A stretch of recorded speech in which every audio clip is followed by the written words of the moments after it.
When I went to college, I was also feeling like, what are our contributions? Why is it that I hear so many negative comments about Chicanos, Latinos, or Hispanics? What's that all about? I want to know more about the positive things that we have contributed. So I took Chicano Studies, and that's where I was empowered. That's where I really did learn about our contributions and about my identity of being not only a woman, but being a Chicana and what that meant. And I became empowered, and I started really liking myself. I started really liking the fact that even though I grew up poor, that it was okay. I wasn't less than because I lived in poverty. I wasn't less than because I lived in the other side of the tracks. And it was an economic problem, not that I was less than and I wasn't capable. So those classes really empowered me. I think it's an ongoing process. It's something that you just don't develop a plan and say in a bullet point 1A, 1A1. I mean, it doesn't work that way. Especially because there's so many, it's multifaceted. There's no direct way to learn. It's an ongoing process because every situation, every student, every social issue is so different. And what might impact my life, and we may have the same issue that hit us both at the same time, but how I react to it is totally different from how he'll react to it. And so for someone that's coming in as a professional staff, say, okay, if somebody goes through X, Y, and Z, this is how we need to respond. Well, no, you can't do that, because if you take the time to get to know me as an individual, then you're going to respond probably differently, much differently to me than you would Marcus. And so even though the issue at hand is the exact same, but the person that it affects is so different. And so I guess if I had to develop a plan, was to understand that it's an ongoing process. Understanding there's not one solution to any problem, and to understand that I must always be willing to learn more. I started to think about gender first, because when I did my internship, when I was in graduate school, I got an enormous amount of men on my caseload. And so men kept coming in, yada, yada, yada, and they all ended up on my caseload. And there were so many similarities.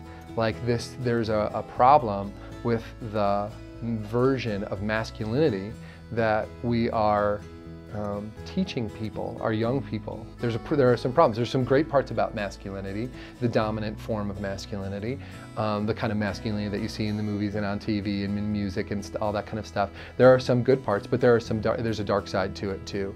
And so I started to look at gender first and really see, okay, wait a minute. No, it's not just masculine and feminine. It's actually on a continuum, and there's this all really wide range of what that how gender could be represented.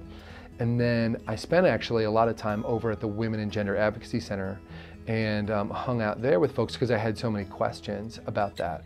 And that office in particular is very social justice oriented and is not, doesn't just limit their focus to the gendered lens, but really looks at social justice on a whole. So then I got really challenged about, well, wait a minute, if I haven't ever thought about masculinity before, I've never thought about whiteness before either. I've never thought about the fact that I don't have any physical limitations, that my ability or my level of ability, I haven't thought about that either. And it started to snowball, and I just kept asking more and more people questions about this stuff, and then really started to identify myself as like, okay, as a cultural being, that I am this, and this is what that means. And then, you can't do that and then not feel like, oh, wait a minute, I've got a lot of privilege too. And other people don't have the same advantages, completely, undeservedly so.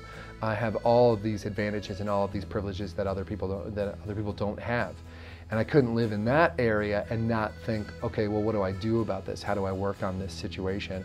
And so I really, really try to keep social justice as one of the things that I lead with.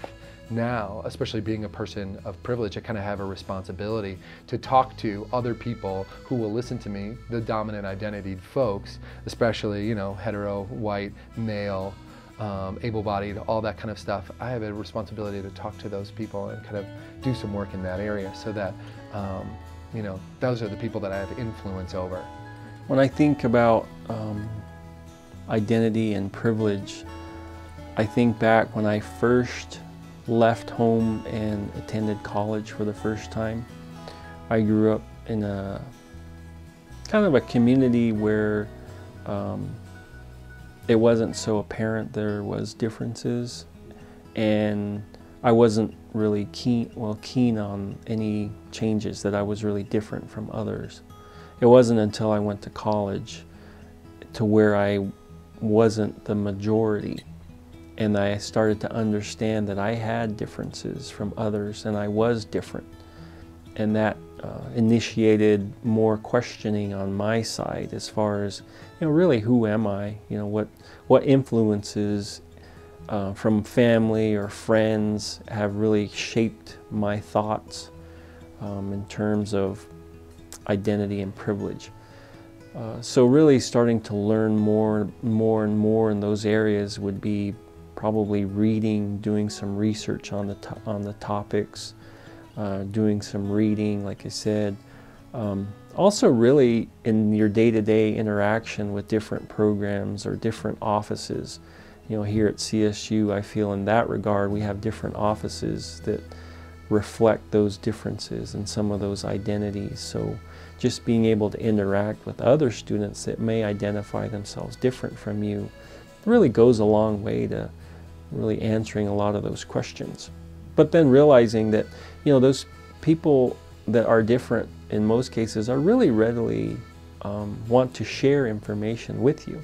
If you're respectful and ask questions about maybe how they identify themselves. I mean, that's the number one, I think, a key source in learning more about others. If we're not actively pursuing that, that land of euphoria where everybody is culturally competent, then, we're not doing our job. And I think that there's no one route to get there, and if you sit and try to create one, something will come in the way, and then what?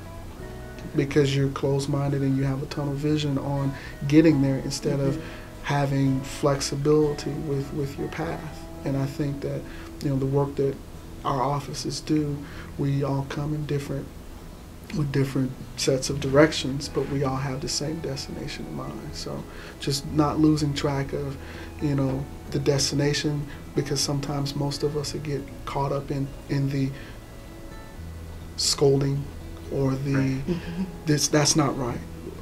Why would you think that way? Instead of being able to address where they are from their own lens and to move forward, because for the most part, most of these students that are coming in new, they have been in rather homogenous environments. So is it really fair for us to attack them on how they view the world? This is a learning environment both in the classroom and outside as well.